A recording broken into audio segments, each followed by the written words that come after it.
যে মমতা ব্যানার্জির মহাশয়কে আমার প্রশ্ন এটাই, তা আপনি বলেছিলেন যে পশ্চিমবাংলায় ওয়াকাফ আইন লাগু হবে না, এখন তাহলে উমিদ পোর্টালের আপলোড মানেই আপনি ওয়াকাফ আইনকে মেনে নিলেন, স্বীকার করে নিলেন, এর জবাবটা আপনাকেই দিতে হবে। কেন আপনি মুসলমান সহজ সাদা সিধে মুসলমানকে সরলতাকে নিয়ে আপনি কাজে লাগাচ্ছেন? কেন আপনি ভুল বিভ্রান্তের মধ্যে মুসলমানদেরকে ফেলছেন?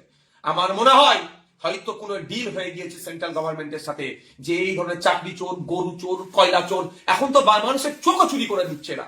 এই চোরাদের দুর্নীতি নোংরামি সেন্ট্রাল গভর্নমেন্টের যে কেন্দ্রীয় এজেন্সি আছে তারা যাতে না ধীর গতিতে করে, সেই জন্যই হয়তো যে আমি এটা ছেড়ে দিচ্ছি, তোমার ওয়াকাফ অ্যামেন্ডমেন্ট অ্যাক্ট আমি মেনে নিচ্ছি, তুমি আমাকে ভাই মাস করো। অর্থাৎ ভাই ভাই দলের লোকেরা যাতে ভালো থাকে তার জন্য মুসলমান সমাজকে এক প্রকার বলি দেওয়া হচ্ছে। তাই মুসলিম সম্প্রদায়ের মানুষকে বলবো, আপনারা দেখুন মমতা ব্যানার্জির কথায় ভরসা করে। আমি আবারও বলছি, বিগত দিনে বলেছি, যতটুকু মাদ্রাসা, মসজিদ, ঈদগাহ, কবরস্থান, গোরস্থান, খানকা, মাকবারা আছে, আমাদের মতো গুটি কয়েক মানুষের মামলা করাতে আছে। মমতা ব্যানার্জি মামলা করেনি, অভিষেক ব্যানার্জি মামলা করেনি, আমাদের মতো গুটি কয়েক মানুষ মামলা করেছিল বা এই সম্পত্তিটা এখনো টিকে আছে।